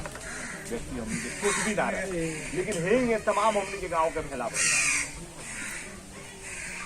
भेला होके गांव समाज के ही सब लोग के एगो स्वर सलाह भइल, सहमति भइल, एगो सब लोग के हिसाब से प्रमोद शाही चुनाव लड़िहन, यहाँ जौन विपक्षी लड़ता ओकरा से हमने सामना कर सकते या हमने सफलता मिल सकता, बाकी से ना हो सकता। तुम सब लोग के एगो अनुरोध स्वर सलाह से एगो स्वीकार ना तो आज एगो बैचलर कैल आदमी, आज एगो हमने के दोसर के साथ और हमने के मुखिया बना हमने के अपने वाला दोस्त मिलल वाला हमने को लेकिन साथी भाई लोग गाँव समाज के सब लोग के सलाह से चुनाव लड़े ओकरा हमनी के जगह रुआ लेने के बगल की अवस्था स्थिति है सेम ओकरे से रोक फेरू में हमनी के भी कहीं जौन बा 11 वोट से हमनी के चुनाव उतही के भी चुनाव के मत परिणाम के स्थिति देखे तो बहुत मेरे है कि औंठे छाप लगा वाला बहुत तमाम ने पछाड़ी ना कोनो कारण का चुनाव असफल हो गई 11 वोट जौन कांग्रेस को देखा जाए तो 60% से ऊपर कांग्रेस को तो हमने के नया चुनाव लड़नी हमने के अनुभव ना रहे, विश्वास पर हमने के संयोग में ना रहे, उन सब चीज हमके ना मिले। तो ये जब चुनाव आई था तो इस चुनाव के अवस्था में का बा कि वो मैंने कितना सब जौन भर के लिखे एगो निर्णय के लिखा तो चुनाव जब भी आयल करते चुनाव के समय का चुनाव से पहले ही हमनी के नेताजी जे आज हमनी के नेताजी जौन आवाज उठल बा दूसरा के शब्द के आवाज ना निकले स्वयं हमनी के क्षेत्र के नेताजी बा बानी वहाँ के आवाज से निकल वो बेरा राजपक्षा के भाई के टिकट हमनी के वार्ड में कौन चाहे वो खतरा कुछ हो जाए पहले से पहले जौरा से तमाम हम वार्ड के साथी लोग थे जुम्मा साथी वालों वो लोग भी और रोज जाके पहले की बात कुछ नहीं इस चीज पोखिया के साथ वहाँ तो तमाम यही बैठ के भेला होके कि रहुआ के हमनी एक 74 साल में चुनाव हमनी के चोर चला के रुआ चुनाव लड़नी रुआ सफलता ना मिलल उमें राउरो मान सम्मान गई बा हमरो मान सम्मान हमनियों का मान सम्मान गई फिर रहुआ ना लड़न दोसर से लड़ता कहते हैं हमको सफलता मिले दिक्कत बा दोसर फिर विपक्षी जीत जाए अगर विपक्षी है जीतता तो आवेला दिन में हमनी कांग्रेस में उम्मीदवार भी खोजे लड़े के तो ना मिले मैं हिमालय मजबूत मैं दुइयों के पास कांग्रेस है हिमालय मजबूत पा हिमालय जीती लेकिन वो कार्यकाल के जो अवधि अवस्था रहे नगर पालिका के स्वयं नगर पालिका के अगर गम्हरिया में जाके पूछ लगन बहुत कहते हैं कि हमने के तमाम लोग के साथी भाई लगे बा कौन गम्हरिया दूर नहीं है नगर पालिका के मेयर उप मेयर जीतल बना लगे थे लेकिन वो वार्ड में कांग्रेस के साथी भाई लोग के ये बूथ कमेटी के सभापति होते थे तमाम क्यों से समन्वय सहकार्य ये माले से मिलके 4.5 बरस वो कहीं जो माले के साथ में रह के विकास करके दुनिया करके वो चली गाँव के सामने बड़ी कार्यकर्ता के जितना गाँव भेला करा के जो भेला बोल कहीं खड़ा लोग तमाम को सबो हमनी को अगर कोनो चर्चा ना रहे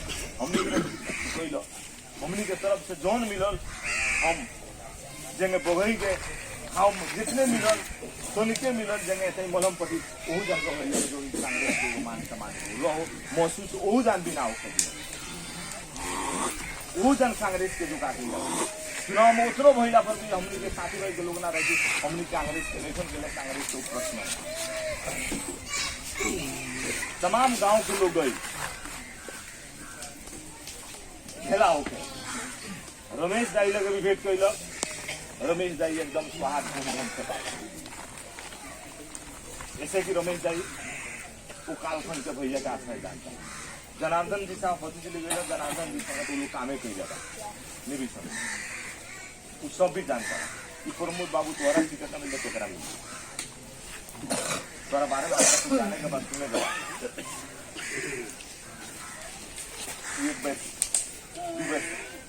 सीनियर हूँ जूनियर है लेकिन कैंपस में समझ सकते मिली वो लोग सब ठीक मिलो ना मिलो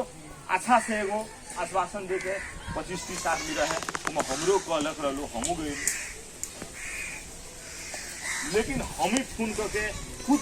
उतने के बूथ कमेटी के सभापति वो बेरा हमने के नेताजी के मंत्री जी के अध्यक्ष जी के फोन कर ना उठ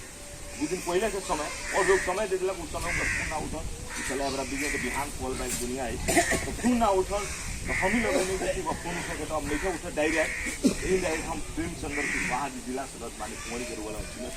वहाँ के रहे कि भैया का बाप गाँव घर के लोग आ गए बा नेता हैं और वहाँ के हमरी जमीन तकलीफ बा नेपाली कांग्रेस से तकलीफ ना रखे के पड़ल तो साथी लोग भेटे के चाहता एगो भेंट करवाता संभव बाकी ना बा तो कौन भी हम एकर कोशिश कर वहाँ के गईनी वो बात कहनी उसके भइल क्यों में मेरे भेंट घाट भइल वहाँ लोग जितना लोग रहे लोग वो बात वहाँ के जौन जितना वातावरण सुनने लोग केहू के मन में हौसला जौन मानी लोग ठीक के नेता है सब कुछ बा केहू के टिकट देती कोनो तकलीफ के बात ना रहे लेकिन वचन भी जौन बा एगो थोड़ा सा राजस्वर शासन रुआ मतभेद बा राजस्वर सर और शत्रु ना हो राउर काम क्रियाकलाप के विरोधी हो सकता है रुआ बोली वचन जितना बुझल ओकर विरोधी हो सकता है लेकिन पार्टी के विरोधी राउर शत्रु ना हो सकता राउर दुश्मन ना हो सकता है लोग तमाम लोग गए लोग कहे कि टिकट मिला हम तो टिकट मिली ना मिली अब नेता लोग हाथ में बा हमने के प्रयास बा लेकिन रुआ बताई केशव जी रुआ लगन विधायक बना दे अथक रुआ लगन के प्रयास आप बता कहीं भी बगही के माटी के 1 इंची भी कहीं कमी नहीं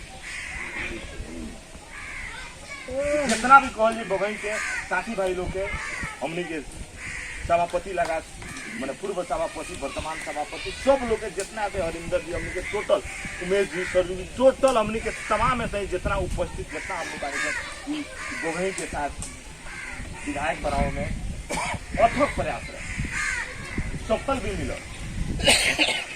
मैं कहीं कमी नहीं थी लेकिन रउआ एगो विधायक बना देनी आज रउआ अपना घर के एगो बेटा पैदा करता नहीं अब बेटा उस सज्ञान हो जाता नाबालिग से बालिग हो जाता ओकर मान सम्मान हुआ करम कि ना करम कोरे करा और अधिकार बा कि ना बा ओकर नहीं तो ओकरो मौलिक अधिकार बा कि ना बा आज कोनो चीज भी हम जितना पीड़ा से सहे वाला व्यक्ति हैं हम कोनो दरुआ शराबी आ दारू आ मांस खाए वाला अच्छा कहीं भी रोग लगना देखल कि राजस्व तक कोनो होटल में रखे आधा घंटा भी केहू के संगे बैठ के गप कैले कहले हुई हम तो रुआ लोगन के केहू के साथी भाई के केहू के दर्द पीड़ा के बारे में छलफल कैले हुई हैं कोयले अंतर रुआ लगा जैसे लोग के कोई दुख तकलीफ के आस्था हुई हमारा क्षेत्र में के ओकरा बारे में छलफल कैले हैं कोयले तो अपन थोड़ा सा हमनी के व्यापार बिजनेस बा ओकरा बारे में कैले हैं लेकिन बाकी संग हम कहीं भी वैसे जाके ना संघ समाज बा ना उस संघ समाज में हम लागल बा लेकिन हमनी के जौन संगठन में के जौन समन्वय सहकार्य बा हमनी से एगो वोटर के जैसे के तो व्यवहार ना करे वोटर के भी और लोग से बात छोड़ दी हमारा साथ में एगो वोटर के भी व्यवहार ना करे टिकट होता ही वो लोग ना दिलक हो कोनो तकलीफ के बात टिकट होता ही जौन ऐसा आदमी के दिलक लोग कि जौन आदमी के पैदा कैले हो हम ओकर बाप मतारी सिर्फ जाके पता कल हम लोग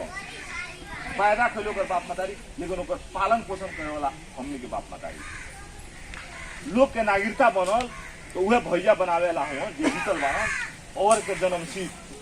लेकिन ओकरा खोली गई रहे वो लोग नेवी संघ को ओकरा रहे लोग चलता फूलता रहे लोग तो वो लोग के वार्ड कार्यालय में ओकर नागरिकता बन चुकी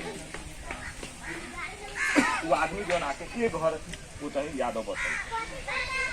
पढ़ल लिखल हमार छोट भाई आ उस संगे एसएलसी परीक्षा दिला लेकिन अपन भाई से ना पूछत कि तू कौन क्वेश्चन लिखल लेकिन ओकरा से पूछे तू लिखल कि ना लिखल ओकरा का सारा चीज कैल व्यक्ति ओकरा बाद में वो काम कैलक तो काम कैले पढ़ लेलक एसएलसी ओकर घर सारा चीज ठीक ना रहे पुलिस हमनी के जौन पर व्यापार बिजनेस वही में लिया के रखल हमारे ऑफिस नारायण घाट भी ब्रांच बा तो ओकरा के होता ही के बना के कुछ जना सिखा के करे नाराज घर के लड़का बा है सीखली डाल ली देते चल ओकरा के हमनी के नारायण घाट में करा 10-12 बरस काम किया। सब बैंकिंग सिस्टम सब लागू हो गई तो हमनी के नारायण घाट के ऑफिस बंद कर दिए। सब बैंक के द्वारा काम हो जाता तो नहीं ऑफिस रखला के अब रूम लगा के नहीं जोड़ती तो कहीं ओकरा के वही जन हमनी के कह ओकरा के शिफ्ट कर देंगे अपन काम धंधा इतनी बड़ी होती लगलन करे 5-5 बरस वो आदमी के जौन गम्हरिया में जाकर पता कर लिया कि नेपाली कांग्रेस पार्टी एगो मैंने एगो गांव के एगो पंचायती भी ना खुले हुई एगो किला सीधा के एगो दुखो मर में ना लगे हुई वो साल में मन करी तो छठ के साथ के आज परना हुई तो चल दी होली के साथ के ना सवेरे चल दी वही पूछो ना वो व्यक्ति के अब जौन कारण से टिकट मिले जौना हिसाब से मिले ये माना है कि जीता होगा भाई का बा छोड़ दिला हम खाली होते हैं कि बात वो आदमी के टिकट दे के भेजल तबो हमने कोनो दिक्कत नहीं है उतन के साथी भाई कोनो दिक्कत नहीं हमरा के फोन कैलक लोग उतन के लोग हमने गाँव के बड़ा है मंच हिसाब होते हमरा के बैठल लोग व्यक्ति 3-4 आदमी आए लोग के सामने बात यही है तमाम हम गई नहीं तो हमरा जाए में गमरिया लेट हो टिकट दिया नॉमिनेशन होता रहे तो हम निकलनी तो नगरदहू में ज्यादा विवाद हो गया नगरदहू के लोग साफा बोल के लोग गिरना भी रहे झंडा खोल खा लेने तो हमारे 1 घंटा होते हैं कि लोग मना खून धैर्य कर लगो ठीक बा कोनो चीज होते धोनी के नॉमिनेशन में जाए कोई तो जा लगा नहीं जाए कोई तो दूसरा के नॉमिनेशन करे वाला हावी जाई वाला काम होता है लोग समझा के बुझा के आवेग में लोग रहे हई बात टिकट के तो कौन दिखते ना रहे हई पार्टी देता हो पार्टी देता जनमत के बाद टिकट कौन नहीं पूर्व क्रम 1 घंटा के बाद पहुंचे तो यही गमरिया के हमनी के वार्ड के लोग जस्ता पानी से बेसिए लोग वो तो हमारा बैठा के में तमाम लोग को बैठा रहे देख रहो सब लोग हमने गए नहीं तो उनमें से 8-10 आदमी के हमने अलग बैठ के बात की तो हम मने साफा आके यही में बैठ के जगह रुआ लगे सामने कहता नहीं हमने के ठीक बाबू जी नेता कैल का कैल के टिकट दिलक और हमने नहीं हमने के चुनाव में कोनो चीज के अगर जो लोग खबर आई कहे के नहीं आई तो कौन बात हो गया हमने के चुनाव में सब आगे केहू एम स्वतंत्र उम्मीदवार का कोनो किसी लड़े वाला काम ना जरा पार्टी टिकट दिले बा जितना बात कहती माता उतनी जगह बैठल बानी सर आज रुए लगन के वार्ड के जो पीड़ा 5 बरस झेलने बानी लगन अगर ऐसा ही सरजुग महतो के टिकट ना मिले रही या दूसरा व्यक्ति के मिले तो पीड़ा का वो बेरा पीड़ा का वो बेरा लोग लागल 220 आदमी आंख में से आंसू पीड़ा के आंसू छुआ आवेग में लोग उठपटांग कुछ लागल बात करे फिर लोग होते हमने के सर बना देखो मेहता सर साइंस हमने के पोखरिया बहुत पुराना सर हो सर चिन्हत हो गया हृदय नारायण मेहता 15 बरस साइंस के टीचर हो और भी सब बौद्धिक व्यक्तित्व लोग बैठा रहे फिर उनमें से कि ना अब तो शांत बैठल हमने के आधा घंटा का और समय दल लोग तितिर भीतर का हमनी भाग देता है और बेरा आयल बाढ़ केनू छोड़ तो केनू चल जाएगी वो रोकला के बाद में फिर आके हमने बैठनी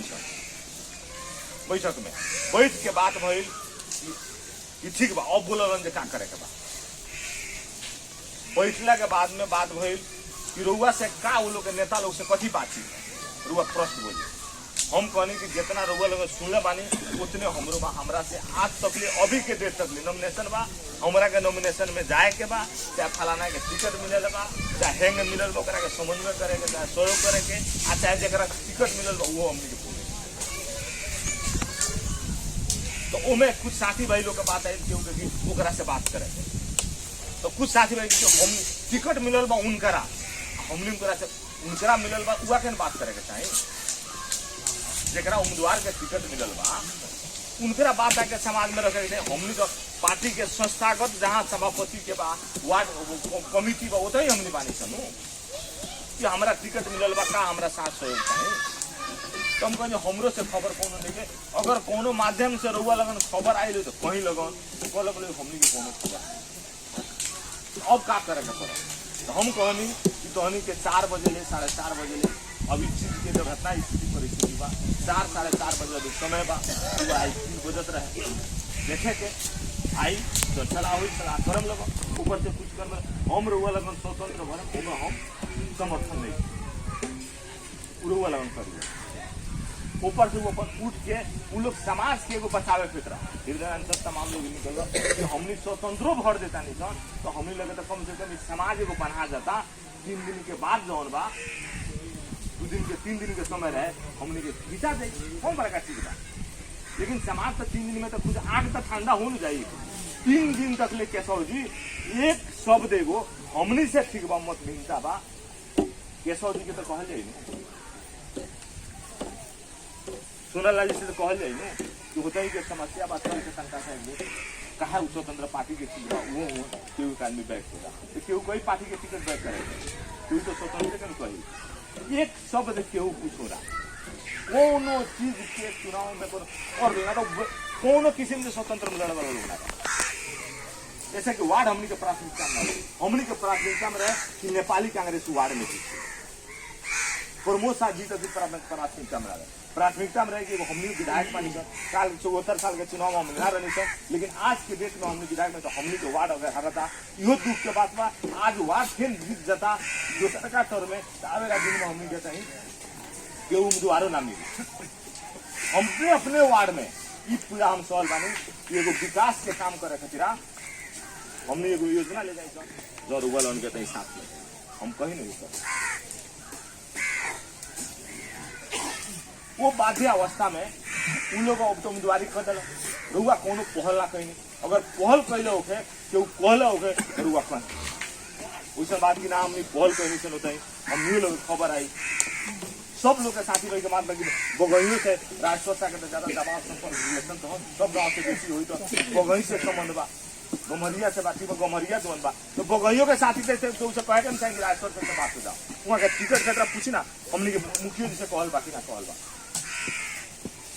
हमने के 27 नंबर के मुखिया जी हृदय नारायण बने सब लोग पहल के लिए टिकट खतरा ये एगो विधायक के गांव में रहुआ कैसा नैतिकता बा कि एगो विधायक के गांव में भी एगो टिकट रहुआ ओकरा हिसाब से ना दे ओकरा से समन्वय ना करे ओकरा से छल ना करे कहीं भी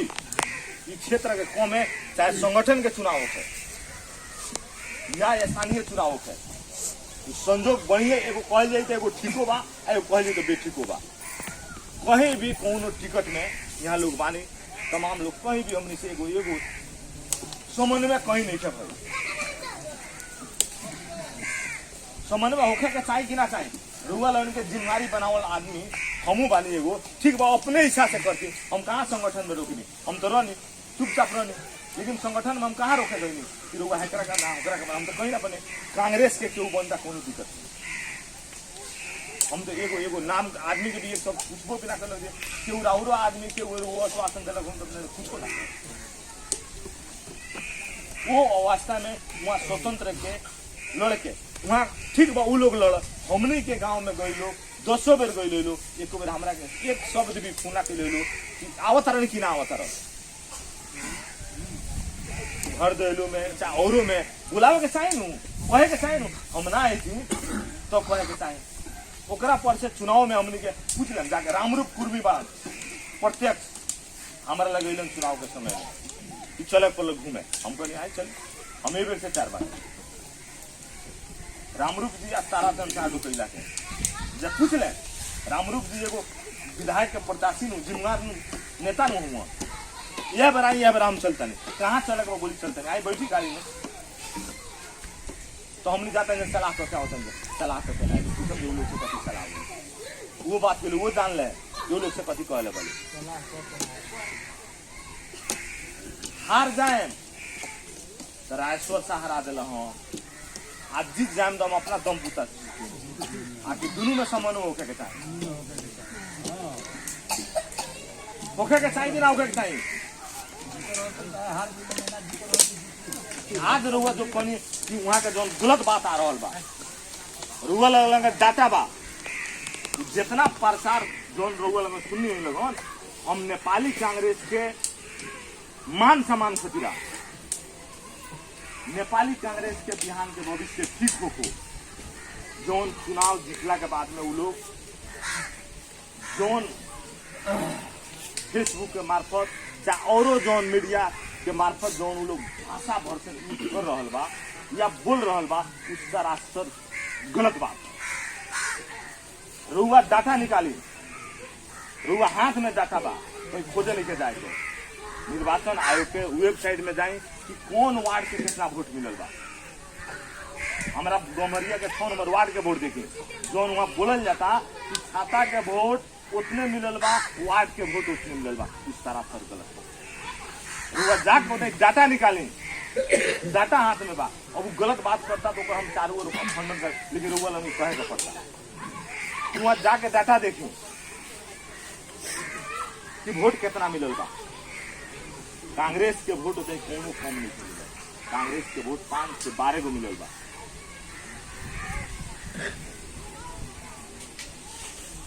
कांग्रेस के वोट उतने 5 से 12 को वोट मिलल बा। हमने के जौन स्वतंत्र दिल तो वोट बहुत ओकरा दो बड़ी बा।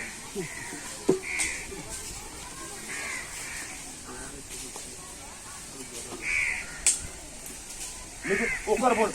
उतने हेरा फेरी में छाता का वोट बा, ओकरो से कम जौन बा एमएलए का वोट बा। जबकि एमएलए के होता ही मुखिया का वोट साल मिलल बा, एमएलए के ऊपर मेयर का वोट मिलल बा। ऐसे कि एमएलए के जौन बा गाँव जौन हो वार्ड जौन गम्हरिया पड़ेला, गम्हरिया हमने देने पर आधा भवरा काम करेला। जो भवरा काम गणपत भाई के पुतले अपन दुनियापति जौन गणपति भाई के सब इलाका में पड़ेला। क्या होता है पहले भी चुनाव हो रहे तो उनका लड़का प्रमोद जी रहन तो सबसे बेसी रुकाइल ना उनकर होता है पूरी समाज बेसी वोटर बा सब के तनका स्थानीय रोकलस ना रोका। तो हकीकत बात भी कहीं कहीं सारा जितना सब चीज बा भ्रम के खेती या भ्रम के बात फैलावल जाता।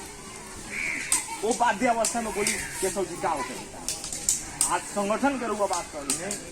आज संगठन में देखिए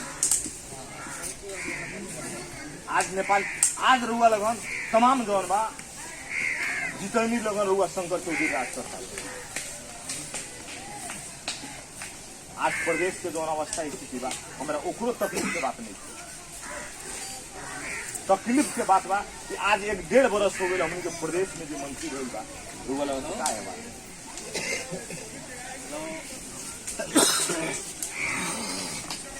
आज हमारे राजस्व सा के अपमान है कि आज तमाम 2 नंबर क्षेत्र के को के जनता के नेपाली कांग्रेस सबको अपमान करे। आज संगठन के चुनाव भइल छ, रुआ नेपाली कांग्रेस के उप सभापति के पद मिल रहा है कि ना मिल रहा है क्षेत्र के बाद। तो का हमने के 2 नंबर क्षेत्र में नेपाली कांग्रेस के उम्मीदवार ही ना रहे।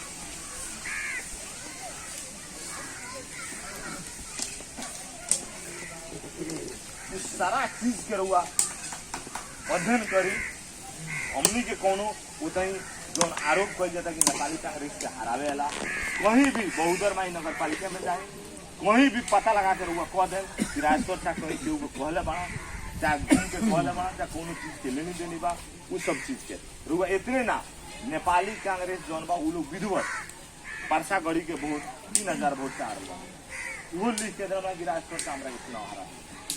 बहुद्रो माई नगर पालिका लिख के पूरा वो लोग माई नेतृत्व के दले बा जिला कार्य समिति हमारे लगे स्पष्टीकरण भेजले हुलाक से गई रहे घर हम लगे ना भेज हुलाक से फिरता आयल तो हमारे लगे भेजल ऊपर हम जवाब लिखे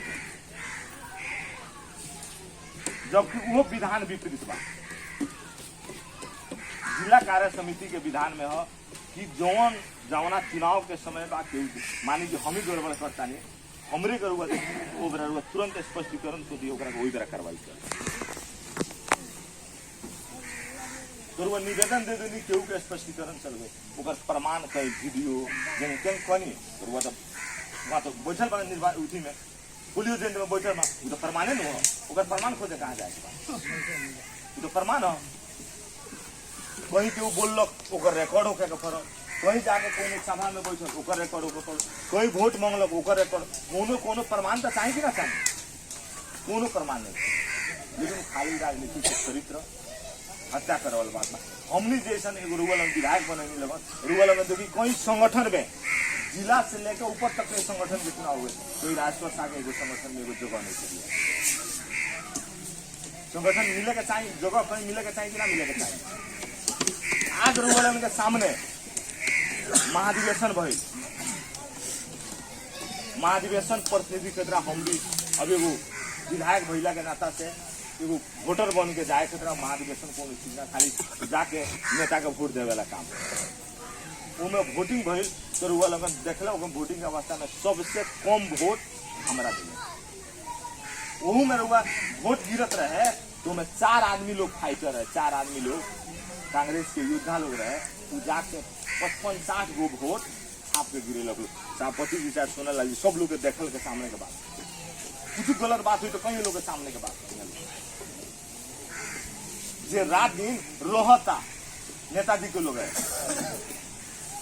वो आदमी जाके जैसे महिला लोग के वोट भेज नहीं है जाना ओकर वोटवा गिरा। जब हमरा के केशव जी वोट नहीं दे तो कोनो तकलीफ नहीं, तो पार्टी के वोट है ओमे कर काप नहीं है जहाँ उसे जान। लेकिन दीनानाथ जी वोट देता है तो दीना जी के वोट वाले जाके वहाँ गिरा तो हमारा काम वो हम बात तो नहीं हमने चुनाव हमारा ठीक कोनो बात नहीं हो। लेकिन लोग लगा जैसे ईमानदार कार्यकर्ता साथी भाई लोग रहे कि वोट दिले हम 3-4 गो वोट से हम महाधिवेशन वही बार हम महाधिवेशन संगठन में भी हार गए। यू में कोनो गलत बात सुना लगी बताइए सामने के बात है कि ना हो। कितना अन्याय सहे वाला बात बा कहीं भी उतना भी कहीं नहीं, कहीं संगठन में जिला में होते प्रदेश के भी संगठन के चुनाव कहीं कुछ ना अंतिम में आके गलत में रुआ लगन 10 गो चुनाव में मैंने हमने के आम सभा ऐसा भइल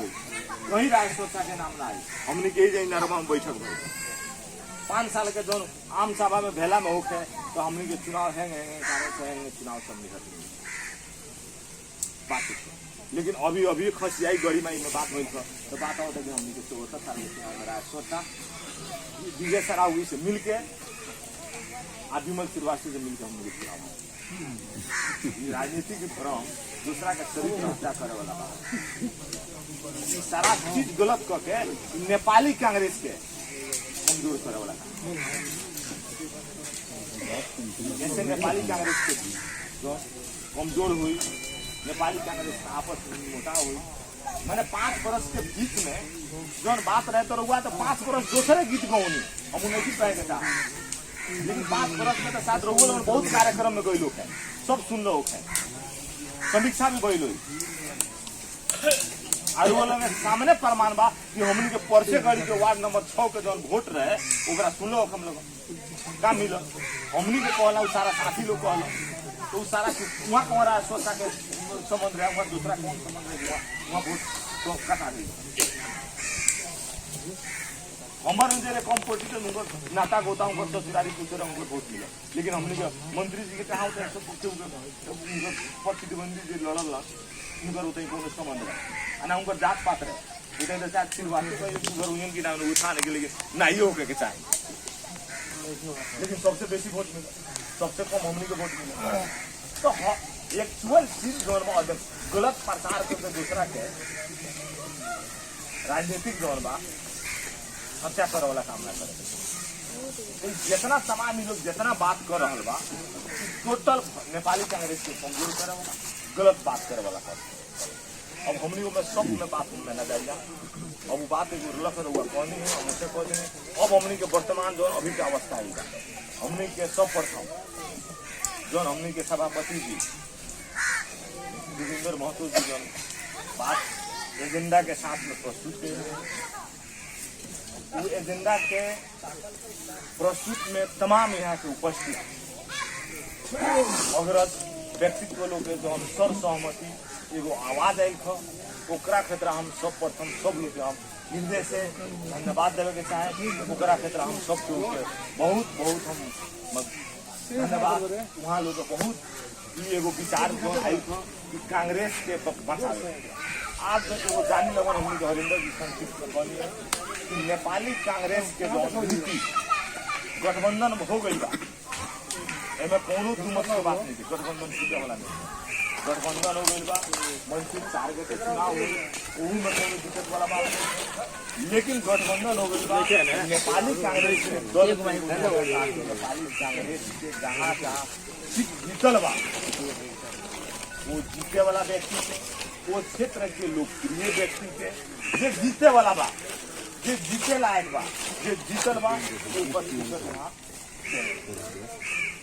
केंद्र के निर्णय हो। हमनी के केंद्र में कहीं भी जाए का आवश्यकता नहीं। ऐसे कि हमनी के दौर बा रउआ लगन नेपाली कांग्रेस के रायेश्वर शाह के ना नेपाली कांग्रेस के में छाप सही छाप लगा के ओकर प्रमाण पत्र यहाँ के विधायक जौन बा प्रदेश सभा नेपाली कांग्रेस के नेपाली कांग्रेस की सीट रायेश्वर शाह कहीं आ सकता राम श्याम, लेकिन उस सीट नेपाली कांग्रेस तो ओकर सब प्रथम का होके के चाहिए हमनी के उद्योग हमनी के केंद्र में नहीं एकदम ध्रुव सत्य बा। रुआ लगन पत्र पत्रिका पढ़त होकम समाचार सुनत होकम लगन हमनी के मुखिया जी लोग सब लोग के चीज अवगत बा चीज वहाँ के नहीं हमनी के चीज लोग बा हमनी के यहाँ जिलों के नेता लोग नहीं के हमनी के क्षेत्र का लुकावा छुपावा के बाद हमनी के क्षेत्र के नेता जी से हमनी के वो चीज हमनी के फिर नेताजी से हमनी के दिक्कत नहीं है। ऐसे दिक्कत नहीं है यहाँ नेपाली कांग्रेस जीते खुदरा प्रदेश और प्रतिनिधि के मैंने सांसद और विधायक दोनों समन्वय करके अगर नईखे लड़त नईखे मिलत या नहीं के जनता के यहाँ के कार्यकर्ता के चाहना हुए हो दोनों समन्वय करके में साथ में लड़ी तो हमने के सफलता ये ना कि हमने के क्यों हमने के विरोध करता नहीं या हमने के वहाँ के हमने के दोसर बात कहता है, लेकिन सफलता क्षेत्र इस क्षेत्र के जनता के आवाज हो तमाम ऐसे भी साथी भाई लोग के आवाज हो कि हमने के दोनों मिल के हमने के लड़ल जाए आगे वाला दिन सफलता वो खतरा हम पहल रुआ जोनाई को उससे हम कहनी एगो नेपाली कांग्रेस के एगो उद्यमान जगह हो जेने विगत में रुआ लगन बगही के लोग एगो भूमिका खेलक नेपाली कांग्रेस के जेंगे महाभारत में कृष्ण भगवान के आज कृष्ण भगवान के एगो गांव टोली जौन बा गोकुला गांव कहल जाम जौन कहल जाम एगो हमनी के नेपाली कांग्रेस के एगो जौन बा बगही बा वो बगही के जौन एगो विदुर कहल जाम महाभारत के आज यहाँ तमाम हमनी के बगही के जितना यहाँ उपस्थित बा लोग वो कृष्ण भगवान और विदुर के तरह आज वहाँ लोग को वचन आई कि आज ओइसन बनो और आवाज जौन बा शंखनाद बा हमनी के शायद शंखनाद जौन बगही से उड़ जाई और आवाज उड़ जाई तो शायद नहीं लागत कि 15 गो वार्ड ना सुनी। आज खाली एगो रुआ लगन छल फल कहनी अहनी लगन आवाज उठैनी तो एक छल फल के बाद में को वार्ड में छल फल होता अगर आधे बैठ के छल फल होता बिहान दोसर वार्ड में हो परसों दोसर वार्ड में हो कि चीज के नहीं से मिलाओ तो आज हमने के नेपाली कांग्रेस के यहाँ चीज बा दूसरा के हाथ में जाता जौना से आवेला 5 वर्ष दिन के बाद में हमने के भविष्य नेपाली कांग्रेस के भविष्य कमजोर हो ठीक ना हो। आज हमने के जगह मुखिया जीतल बा हमने के मेयर नहीं के जीतल तो हमने के मुखिया जी जीतल बा यहाँ के वार्ड सब हमने के बहुमत के साथ में जीतल बा आज हमने के विधायक जीततानी सर सांसद जीततानी सर तो हमने के बल जौन बा हमने के साहस जौन बा हमने के हरेक क्षेत्र के विकास के काम होके या हमने के दुख सुख के काम होके अच्छा कोई हमने के सोच पैरवी के काम होके हमने के 3 गुना ताकत बढ़ी 3 गुना पैरवी हुई ऐसा कि कहीं भी हमने के आवेला दिन में जो हमने के आज चुनाव करे में हमने के बहुत अच्छा मेहनत करे के पड़ल बहुत ज्यादा मैंने सब चीज कर आवेला दिन में 74 के साल में हमने के कम सजीलो ढंग से हमने के जीत हासिल सफलता मिली और हमने के मान सम्मान नहीं मिली हमने के विकास के काम चले के तमाम हमने के उस सपना बा कि नेपाली कांग्रेस ज्ञान के दिन में सबल नेपाली कांग्रेस सफल नेपाली कांग्रेस बने के पड़े तो ये जोन क्षेत्र हमने के जीतल बा हम लोगों से आग्रह करें कि हमने के एगो निर्णय कल जाम आ निर्णय करके वो निर्णय जौन बा एगो समिति नहीं बने 4-5 आदमी के कि कहीं हमने के चले के पड़ता कहीं के 4-5 आदमी हमने के दूसरों जगह हमने चल जाम सुनल जाम सुनावल जाम साहस बढ़ावल जाम फिर वही जाएंगे 2 आदमी 4 आदमी के हमने के ले जाम दूसरों जगह आई हमने के जब 5-7 गो वार्ड में हमने के आवाज उठ जाई नेता लगे पहुंचे कहीं नहीं के जाए हमने के अपन समस्या क्षेत्र में हमने के अपन क्षेत्र के हमने घर के समस्या बा खुला हवा बेसी सब चीज अब सारा चीज बातचीत कहे में करता था और बैठल जाई घर के भीतर बैठल जाए सारा बात वो लोग जितना बात कहता वो बात में हम खंडन करे के अच्छा वो हम करे के नहीं चाहते ऐसे कि हमने के सफलता अहंकार में घमंड में हमने के गैला से हमने के नाम मिली। आज महाभारत में देखिए महाभारत में विद्युत भी सारा चीज कहते रह गई, भीष्म पितामह में कहते रह गई, लेकिन कौरव जी के अहंकार घमंड के बल में विष्णु का हुए विनाश में। तो उससे आज जौन कृष्ण के जौन विदुर के जौन कहीं मिलल खो जे काल के 74 में हम सब कुछ मिलकर शायद आवेला दिन में भी हमने के प्रदेश भी सफल में हुई, अब प्रतिनिधि सभा भी सफल हुई। जितना सब चीज बा अगर उस चीज के अगर वहाँ लोग बोलने बानी, अगर रुगलन के सामने हम कहता नहीं कि नेपाल के कोनो शक्तिपीठ वाला धर्म तीर्थ में धर्म स्थल में जहां भी चल के ईमानदारी से चीज के प्रांगण में बात कर लो, राजेश्वर साहु के तरफ तैयार बात। अगर वो चीज प्रूफ हो जाए तो राजेश्वर साहब बिहान सार्वजनिक पद से सार्वजनिक जिम्मेदारी से बिहान वंचित हुए। लेकिन गलत भ्रम के खेती सबसे दुख के बात था और नेपाली कांग्रेस को कमजोर करावे का काम होता है। उससे हमने के सबसे पहले नेपाली कांग्रेस के जीतल जगह है, नेपाली कांग्रेस के प्रमाण पत्र मिलत जगह यहाँ हमने के नेपाली कांग्रेस के इंजॉय कर और नेपाली कांग्रेस के केवल लड़ता जीते वाला और लोकप्रिय एकदम जीती रुगल के साथ इतने जो आज बैठ के हमने के सारा चीजें समय कम समय में दे के और कम सूचना के आधार में अथक मेहनत हमने के सभापति जी लिए हमने के हरिंदर जी, हमने के वार्ड अध्यक्ष, हमने के सजू महतो जी, तमाम हमने के सब लोग के टोटल हमने के बाकी लोग के 2-3 दिन के इस सर सलाह में हमने यही सर स्कूल में छोटे समय में बैठक भइल, छलफल एगो भइल, बात आई, आवाज उठल, दीनानाथ जी सब लोग हमने के मुन्ना तिवारी जी हमने के तमाम हमने के उमेद सब लोग रहे उतही उठल के एगो बैठक हो बाकी होको बैठक हो होते 3-4 दिन के अवधि में कम समय में एगो बहुत अच्छा एगो सुंदर नेपाली कांग्रेस के सफल बनावे एगो हमने के निर्णय कैले बानी सर। निर्णय में हमने के जितना बोलने बानी सर कि सब लोग के जौन मुखार से आयल वचन जौन बा वास्तव में भोलेनाथ के दरबार में कृष्ण भगवान के आज जन्म के महोत्सव मनावल जाता। कृष्ण भगवान जी से उनके सारा जौन वहाँ के वचन पहुँचो आ अक्षर अक्षर लिखल जौन बा नेता के कान में पहुँचो और पालना करके सफलता मिलो। हम सब लोग के हम फिर बहुत बहुत बधाई, बहुत बहुत हिम्मत, साहस सब चीज के ये वास्तव में यह नेपाली कांग्रेस के कार्यकर्ता की हिम्मत और साहस है। इस माटी में ये साहस व ऊर्जा बा तमाम यहाँ के उपस्थित सब लोग के हम फिर सब लोग के हम जय नेपाल, नमस्कार, ये चीज के हम आगे बढ़ाएंगे।